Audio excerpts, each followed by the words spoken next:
Welcome. Tell me about the process that you've been through here the last couple of weeks that led you from Tallahassee, Florida to Amherst, Massachusetts, sitting in this chair as the head coach of UMass football. Yeah, I mean, it is, kind of I mentioned earlier, everybody throws the cliche whirlwind out there, and it was exactly that. It was a phone call. I got to get ready, jump on a flight, you go do the interview process, the stress that comes with the want of the job, the want of the opportunity to, I think I got the job, now I got to go do another, there's another step to it, to pack and to unpack and I mean, just everything that you could imagine over about a 3-day period. I probably got 6-7 hours of sleep in 3 days. Probably packed and unpacked 3 or 4 times, living in and out of hotel rooms and suitcases, but, ultimately it was all worth it, man. I mean, I've had a dream since I got in this profession to be a head football coach at an institution that believes in the same things that I believe in, and I'm here. What do you want people to know about Walt Bell? People who are learning about you for the first time, fans of UMass, alumni, students, what are the things that they should know about you? The things they should know about me. I think number one, I'm really passionate about people. I always tell people, and I said this in the interview process, and I'll tell it to our team here at 6 o'clock, because I want to be really transparent. I think, especially in today's society, the people that the lives they live on Instagram, the life they live on social media really isn't the life that they really live, and so there's a lot of unauthentic people, people that kind of pretend. And so number one, just trying to be transparent and open and as authentic as I can be, and I've got 3 really simple goals in my life. I've got one professional goal, and that is one night, one time to have a chance to be the best in the world, okay? Now, how you define world is really up to you, but that's it. One night, one time, I want to feel like what it feels like to be the best in the world, okay? And personally, I've got 2 goals.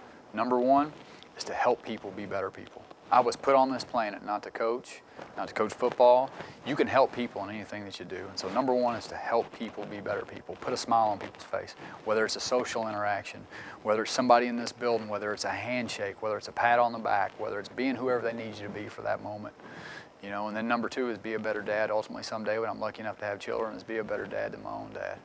And that's a high standard to live up to, but those are the 3 things I want out of life, and hopefully I can help other people. I'll move off the personal line of questioning after this, but we're on a roll. It's obvious that family, whether it's your immediate family or your wife, it's so important to you. Tell me about your family and how they've helped you get to where you are today. Yeah, great-granddad, granddad, and dad were all doctors, so I'm the dumb one. Yeah, but no, junior year of college, my dad was adamant that I did what I wanted to do, and I think some of his unhappiness in his own life is because he just did what his dad did. So I don't know that to be true. I'm not a psychologist. I can't, I can't speak to that. But, the most important thing for me is just, it was always imparted on me as a child, is you take care of the people that take care of you. The people that invest in you, you've got to invest in them. And so I've always tried to live my life and make sure that the people that, whether they give me an ounce of anything, whether it's their time, their energy, is to always invest in return, and keep a really small circle.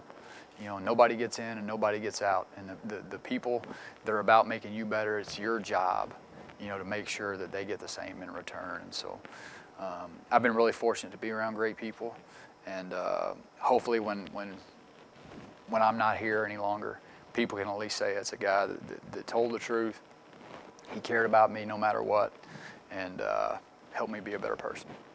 So you get the job, and you come up to Amherst and onto campus. Tell me about your first impressions. This was the first time that you'd been on this campus, so you're just getting to know it. Yeah, one thing you learn in our profession is buildings are buildings. I mean, we do have a great football facility. I mean, great. I mean, the offices, the locker rooms, the weight rooms. I mean, we've got great facilities, but buildings are buildings. Campus is a campus. And that's probably not what people want to hear. Everybody wants to hear their campus is the best one, but I think the thing that's been special here is in 36 hours, I've probably met 100 people. And how nice everybody is, how welcoming, how warm everyone is, from our chancellor to all the different deans that I've met, to our president, just phone conversations with, influential people, at the university. Just everybody is so welcoming. And that ultimately is why I made the choice to come here, is because there's a reason that good things are happening here. And I hope to be a part of that, and hope I can make those people proud. Let's talk a little bit about football. You're an offensive guy. That's been your career. You've made a lot of strides in a short period of time moving up the ranks in college football because of the acumen that you've developed. Where does your sense of coaching offense, where does it come from? How did you develop it? Oh, no, yeah. Well, number one, I can promise you I'm not a guru. I am not Bill Walsh. I was really fortunate to kind of be on the forefront as a college football player of spread, one back, no huddle football. Really when I was a bad football player, at Middle Tennessee State University, was just really fortunate, to be around guys like Larry Fedora, who left, as I was getting there to go become the coordinator at Florida, and at a time when Coach Rodriguez and Chip Kelly at New Hampshire at the time, and Larry, they were kind of on the forefront of this, what everybody in the world does now. And so I got a chance to play in that, and then Blake Anderson showed up, who's now the head coach at Arkansas State, and he was a guy that would spend a lot of time with, some of the air raid guys, Coach Mummy, Coach Leach, and I just got to grow up in two really good systems and see them grow and develop, and the changes that we've made to make them better and make them more efficient. So it's nothing I did or anything that I invented. It's just being around the right people. More importantly, being around the right people at the right time. And so I'm a huge beneficiary of that. And I think that's everything in life, is sometimes you get lucky and blessed with a great opportunity, and just making sure you don't screw it up. And so I'm just really fortunate to be around great folks. This pops into my head as I listen to you talk. Was there an aha moment in your life where you said, that's what I want to do, I want to be a football coach? Or was it something that kind of developed gradually? No, honestly, I was I was pre-med when I went to college, and so that's why I got a biology minor, because I had all the recs. But going into my junior year, my dad was kind of adamant that that's not what I want to do, and so then I was going to go to law school. And I had at Middle Tennessee when I was there, I may have had a different position coach every year, if not 5 and 5 years or 5 and 4.5. But one of those position coaches was Blake Anderson, who I mentioned earlier, and I think for me he made me love football. He made me love everything about football, and more importantly than that, he helped make me a better person. And I knew that I always wanted to be in a position of leadership. I knew that I always wanted to be in a position to compete, and mentor. And again, like I talked about earlier, just help people. And I can compete, I can mentor, I can teach, and I can help people. And it just so happens I get a chance to do it the way Blake Anderson did it for me through football. And so, Blake was a guy that really made me consider this as an avenue.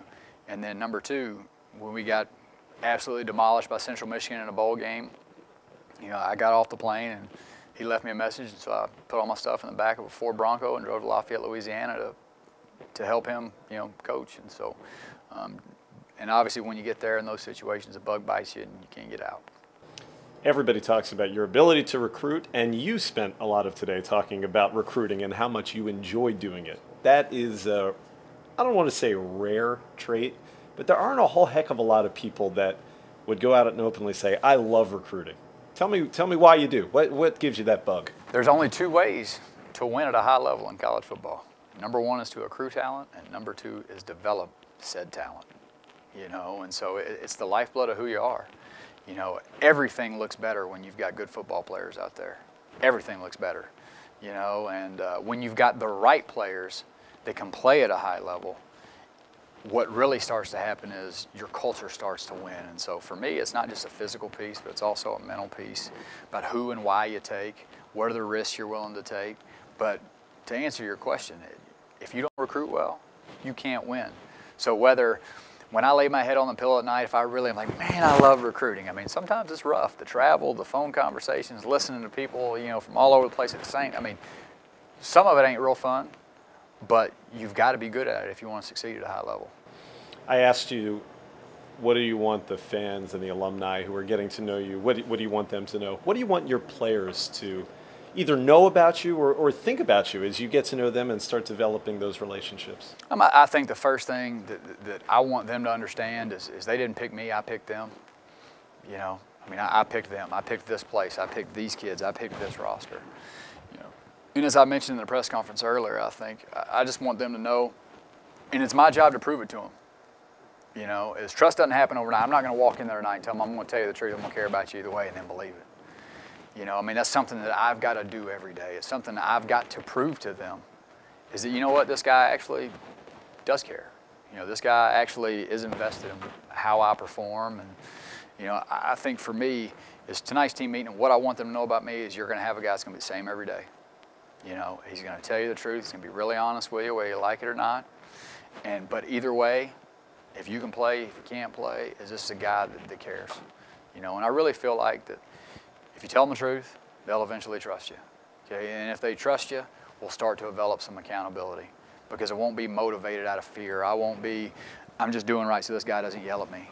It'll be, I want to do right because this guy's important to me. You know, and I want to do right because the guy next to me, I care about him so much that I don't want to let him down.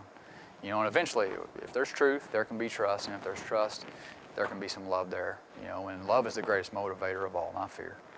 And so the good news is starting at 6 o'clock, when they're kind of officially mine, I can start to prove it to them, and it's my job to do that for the rest of my tenure. Great stuff. Thanks, Coach. All right, thank you, man. Appreciate it.